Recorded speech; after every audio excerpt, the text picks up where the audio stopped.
Selamünaleyküm. Herkesin günü hayrola. Hatice ile dikişe dair hoş geldiniz. Bugün sizlerle birlikte body penye dikimini göstermeye çalışacağım inşallah. Çalışmaya geçmeden önce kanalıma ücretsiz bir şekilde abone olup yandaki zili de aktif hale getirirseniz yüklediğim tüm videolardan haberdar olabilirsiniz. Ayrıca bizi Instagram'dan Hatice ile hesabından da takip edebilirsiniz. Oradan da isteklerinizi ulaştırabilirsiniz. Elimizden geldiği kadar yardımcı olmaya çalışıyoruz. Şimdi çalışmamıza geçelim. Kumaş olarak penye kumaşım var. Ribanalık kumaş da diyebiliriz. Enine daha çok esnek, boyuna da esnek ama eni kadar değil. Enine bayağı esnek. Kumaş enim 140 santim eninde bir kumaşım var. Ne kadar kumaş alabiliriz? Genellikle böyle sorular çok geliyor. Bir beden için yapacağınız boy kadar beden için, bir de kollar için. Yaklaşık olarak body penyeleri için 130 santim ile 150 santim arasında kumaş gitmektedir. Yapacağınız çalışmanın boyuna da biraz bağlı. Bizim almamız gereken kumaş beden için bir boy, kollar için de bir boy kumaş alacağız. Kumaşımızı öncelikle 2 kat yapıyorum.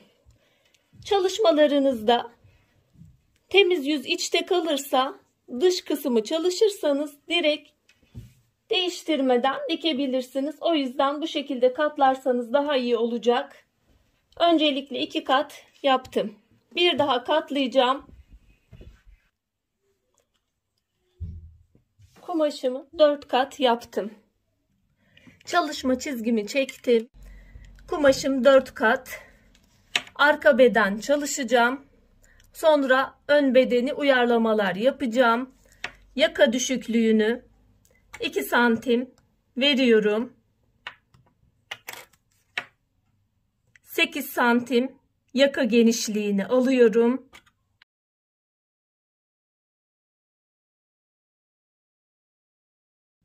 Esnek kumaş olduğu için omuzu 11 değil de 10 alıyorum. 4 santimde omuz düşüklüğü veriyorum.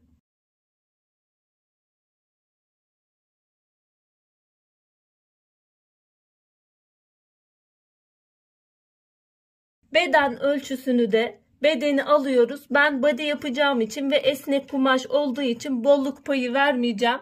Göğüs ölçüsünü baz alıyoruz. Beden ölçüsünde göğsü 90 aldım. 4'e böldüm 22,5.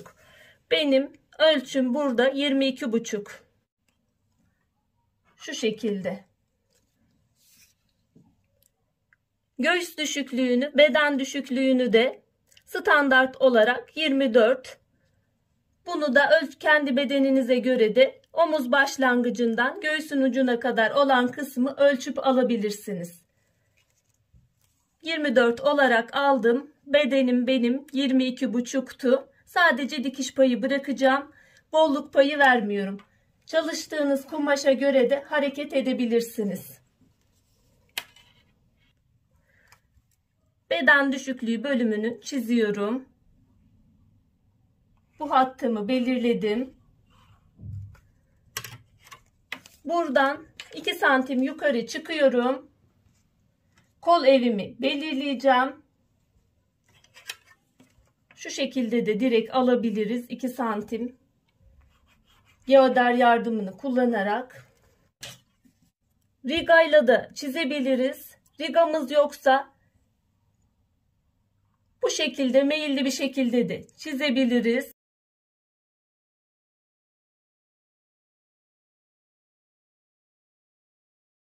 Kol evini de çizdik. Omuzdan bele kadar olan kısım ortalama olarak 41-42. Ben 41 alıyorum. Bu hattı da kapatıyorum.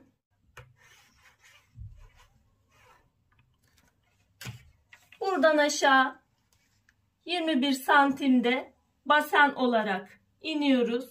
Bu yapacağınız boya göre uzun boy yaparsanız bu şekilde alabilirsiniz. Kısa yapacaksanız basen ölçüsünü baz almaya gerek yok. Ben şöyle çiziyorum.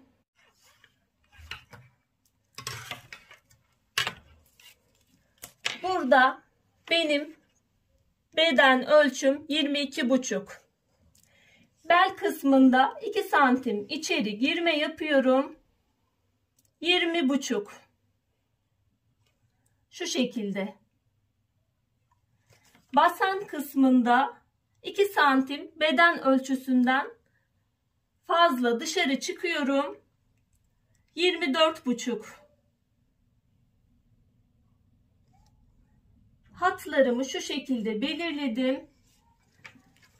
Ve body'min boyunu da 69 olarak belirliyorum. İstediğiniz boyu yapabilirsiniz. Bu hattı da kapatıyorum.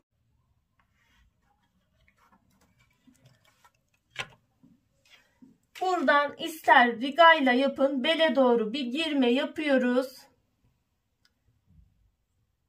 Belden aşağı basene doğru çıkma yapıyoruz.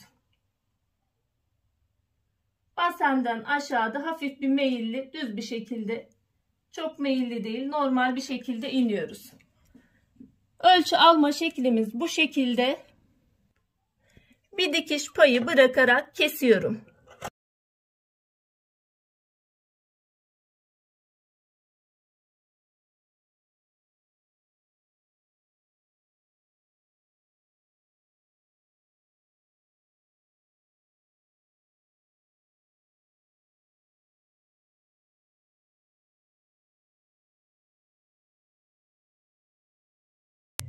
Arka bedeni çalıştık. Şu şekilde alıyorum. Biri arka beden oluyor. Tekrar ön bedende farklılıklar yapıyoruz. Ön açıklığı ön beden için 4 santim daha iniyorum. Düşüklük yapıyorum.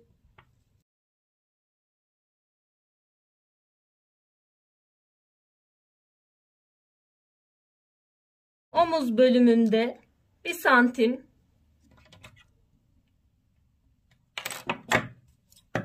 düşüklük ön bedende yapıyorum. Bu kısımdan 0 oluyor. Ve kol evlerinden 0,5 girme yapıyorum. Şimdi kol kesimini geçeceğiz. Kumaşın enini her zaman en kısma getiriyoruz. Daha esnek olan tarafı en kısma geliyor. Öncelikle kumaşımı 2 kat yapıyorum. Bir daha katlıyorum. Kumaşım 4 kat. Çalışma çizgimi çektim. Burada ilk yapmamız gereken kolumuzun en geniş kısmını, baldır hattını, yani pazu genişliğini belirlemek. Ben 32 aldım. Yarısı 16. Bolluk payı fazla vermeyeceğim. Yapacağınız çalışmaya göre bolluk payı verebilirsiniz. Standart olarak normal çalışmalarda 7 santim pazu için bolluk payı veriliyor. Ben body yapacağım için bolluk payı vermeyeceğim. 32'yi 2'ye bölüyorum, 16. Şu şekilde hatlarımı belirliyorum. Buradan kol düşüklüğünü de ortalama olarak, standart olarak 16 alabilirsiniz. Bunu formülle de belirleyebiliyoruz. Burada yapmamız gereken ön kol dik evinin yüksekliğini burada şu ölçüyü almak. Burada benim 18, 18'i 5'e bölüp 4 ile çarptığınız zaman da bu sonucu verecektir. Kol düşüklüğünü 18 benim ön kol dik evimin ölçüsü. 18'i 5'e bölüp 4 ile çarptığım zaman 14,4 veriyor. 14,5 olarak alıyorum. Yuvarlama yapıyorum. 15 olarak da alabilirsiniz. Şu şekilde ölçümü belirliyorum. Buradan da 2,5 santim ölçüyü belirledim. Yuvarlama şeklinde olacağı için şuradan ölçüyü, yerimi, yarısı 10, onun da yarısı 5, 4'e bölüyoruz. Yani buradaki ölçümüzü de 4 hat belirledik. Şu şekilde Gözüküyor mu? Gözüküyor. Evet. İsterseniz şu şekilde çizeyim. Buradaki çizgimizi 4'e böldük. Buradan şu şekilde geliyorum. Bunu rigayla da yapabilirsiniz. Eğer riganız yoksa burada şöyle rigayla da göstereyim. Riganın dışıyla, yani bu şekilde çizdiğim gibi çiziyoruz. Bu tarafta ise riganın içini kullanarak şu şekilde bir çizgi elde etmiş oluyoruz. Ben rigası olmayan arkadaşlar için bu şekilde çizdim.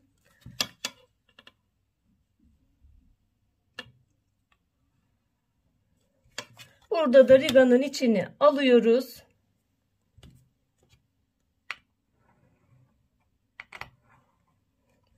Belirlemiş oluyoruz. Umarım bu kısımda anlaşılmıştır. Ben kol boyum 62 aldım. 2 santim katlama payı veriyorum. 2 santimde ekstradan bileklerim gözükmesini istemediğim için 2 santimde fazla bir pay veriyorum. Bilek ölçümü de 10 santim alıyorum. Şu bilek kısmını da çiziyorum. Alt kısmını da belirledim. Burada baldır hattını belirlemiştik. Şu kısımdı. 16 santimdi. Oradan bileğe doğru düz bir şekilde düz cetvelimi kullanarak çiziyorum.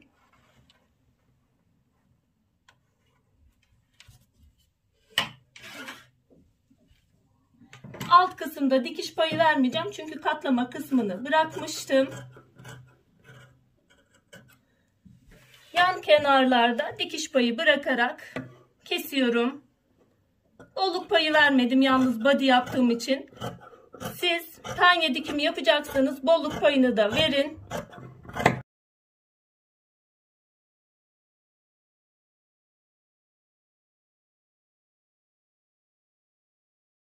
Kolumuz da bu şekilde çıkmış oldu. Şöyle tepe noktalarını belirliyorum. Bir çıt atıyorum tepe noktasına. Sonra ön kol evlerinde 0,5-1 santim arası girme yapıyorum.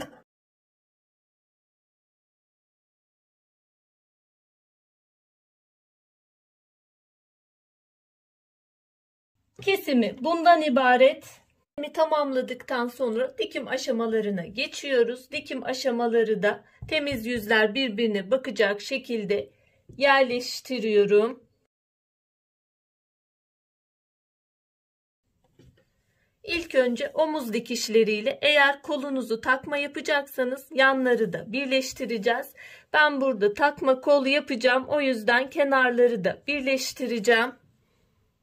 Ayrıca şunu da belirtmek istiyorum. Kesimde bu kısmı unutmuştum. Şuradan dikişli kısımların sarkmaması için ortaya doğru bir düzeltme yapacağım.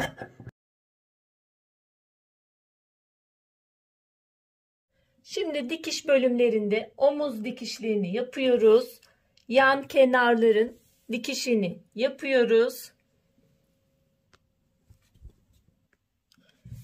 Omuz dikişlerini, yan kenar dikişlerini yaptıktan sonra, eklemesini bitirdikten sonra temizlemesini de yaptık. Şimdi kollara geçiyoruz.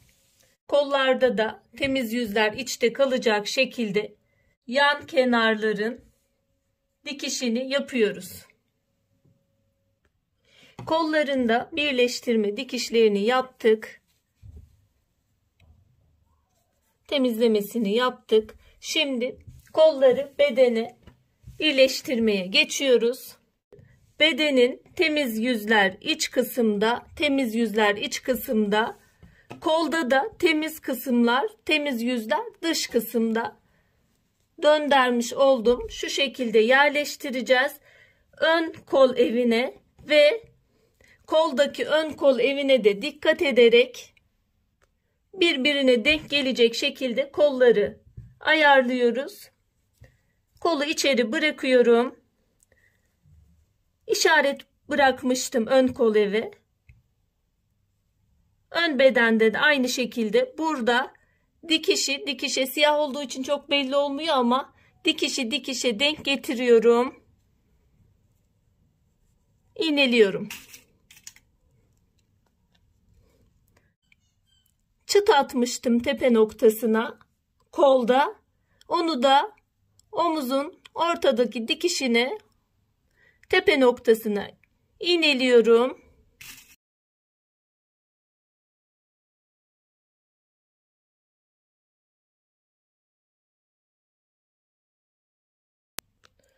Kol bölümlerini de dikiyoruz. Kol eklemelerini de bitirdik. Siyah da pek gözükmüyor ama kol eklemelerini bitirdim.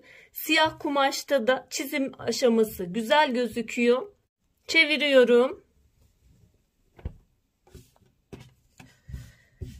Ütülenmiş olacak.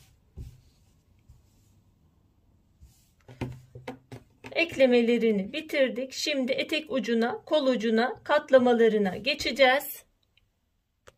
Etek ucunu ve kol ucunu overlock çekip tek bir kere de katlayabilirsiniz. Çift iğne yöntemiyle de dikebilirsiniz. O şekilde dikimlerim de var. Overlock çekip temizlemesini yapıyorum. Tek bir şekilde katlayacağım ve makinede dikeceğiz. 2 santimden kol ucu ve etek ucu katlamalarını yapıyorum. 2 santim alıyorum. Bu şekilde dikiyorum.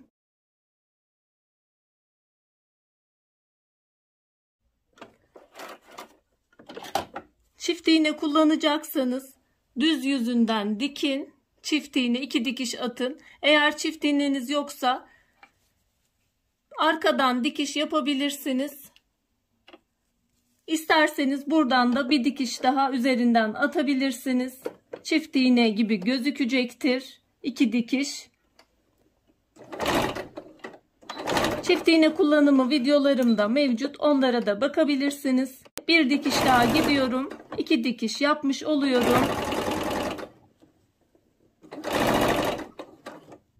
Etek ucunda da 2 santimden şöyle katlamamı yapıyorum.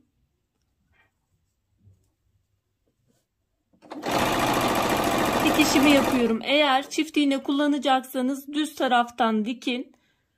Daha önce de ifade ettiğim gibi o şekilde dikimlerim var. Eğer böyle makinede çift iğne değil de normal dikiş iğnesiyle dikecekseniz o zaman da 2 dikiş de atabilirsiniz. Tek dikişli de bırakabilirsiniz. Buradan dikiyorum. Arkadan tek bir dikiş daha atacağım. Çift dikiş olmuş olacak.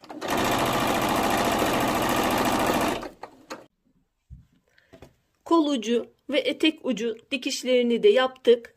Şöyle ben normal makinenin dikiş iğnesini kullandım. Çift iğne kullanarak da şöyle bir kere de 2 dikiş elde etmiş olursunuz. O zaman çift iğne kullandığınız zaman şuradan dikişi üst kısımdan temiz yüzden dikeceksiniz. Ben arkadan diktim. İkinci dikişi de paralel olarak diğer dikişe paralel tekrar bir dikiş daha yaptım. Bu şekilde de yapabilirsiniz. Kolda da keza öyle. Siyah olduğu için çok net belli olmuyor ama şimdi yakasına geçmiş olacağız. Ben şöyle tamamladığım çalışmamda önce göstereyim. Şöyle yakasına şu şekilde ribana kumaşı yaptım. Siyah tam gözükmüyor ama şu şekilde ribananın genişliğini isteğinize göre değiştirebilirsiniz.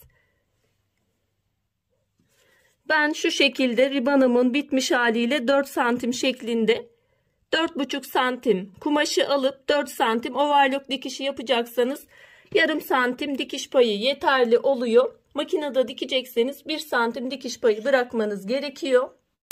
Ben kumaş eni olarak 9 santim olarak aldım. Şöyle ikiye katlayacağım. Yarım santim ovarlığa gidecek. 4 santim şeklinde kalacak. Diğerinde yaptığım gibi aynı şekilde bırakacağım. Burada yaka ölçüsünü nasıl alabiliriz? Ona bakacağız. Bunun formülleri var ama en basit şekliyle ben anlatmaya çalışacağım. Bu şekilde yapmamın nedeni de her kumaşın esnekliği bir olmuyor. Esnekliğine göre de hareket ediyorum kumaşta. Şu şekilde şöyle dikişten yakayı alıyorum. Şu şekilde tutarak ribanalık kumaşımı çektiriyorum. Yaka bölümünü çektirmiyorum. Olduğu gibi sabit bir şekilde bırakıyorum.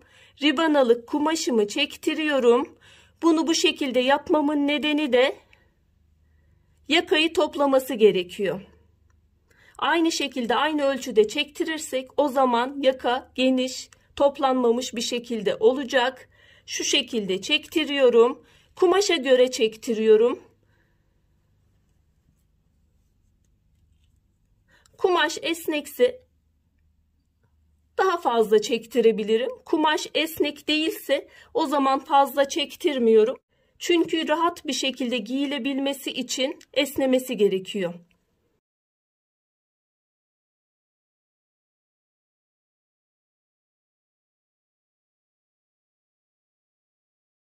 Dikiş payını da bırakıyorum. Bana yetecek olan kumaş bu kadar.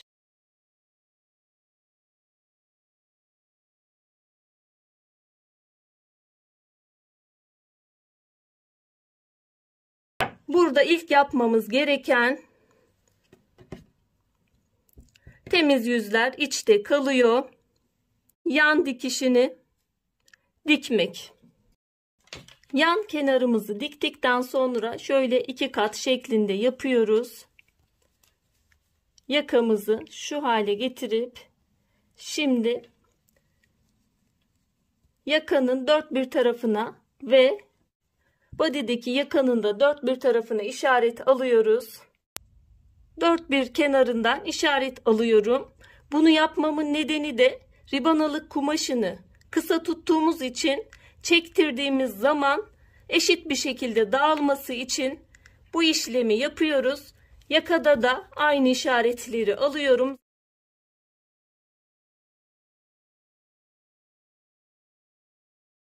Dikişli kısmı arka yakanın ortasına denk getiriyorum.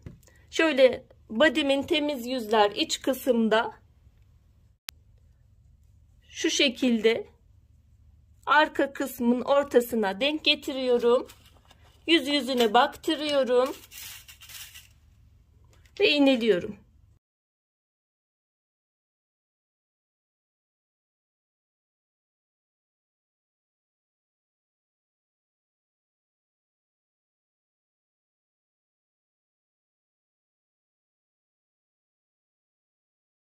İğneledikten sonra şöyle farkı görüyorsunuz.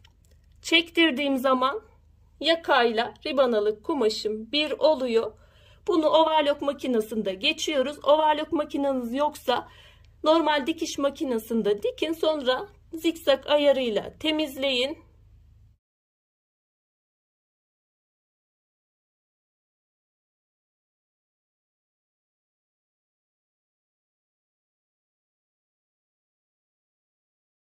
Overlock dikişini eklememizi yaptıktan sonra baskı 2 milimden baskı dikişi uygulayacağız. Burada da yaptığım gibi isterseniz bu şekilde de bırakabilirsiniz. Baskı dikişlerini, dikiş adım uzunluğunu yükseltiyoruz. Seyrek bir dikiş yapmış oluyor. 3,5'a aldım. Şu şekilde bu kalan kısım alta bakıyor. Şöyle yerleştiriyorum. Fazlalık bıraktığımız kısmı yakanın altına doğru baktırın.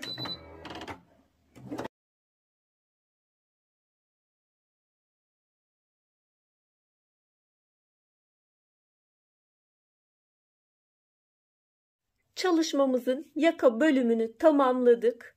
Ribana dikimimiz bitmiştir. Çalışmayı tamamladım. Çalışmanın son şekli bu şekilde. Yaka açıklıklarını istediğiniz gibi yapabilirsiniz. Açık şekilde de tercih edebilirsiniz. Yakaları kapalı da tutabilirsiniz. Ribana ölçülerini de istediğiniz gibi yapabilirsiniz. Ayrıca bu videonun bölüm bölüm kısımlarına da ulaşmak isterseniz açıklama ve yorumlar bölümünden de oradan da ulaşabilirsiniz rahatlıkla. Link bırakacağım. Umarım faydalı bir çalışma olmuştur. Yapmak isteyen, denemek isteyen arkadaşlara kolaylıklar diliyorum. Allah'a emanet olun. Hoşça kalın. Sağlıcakla kalın.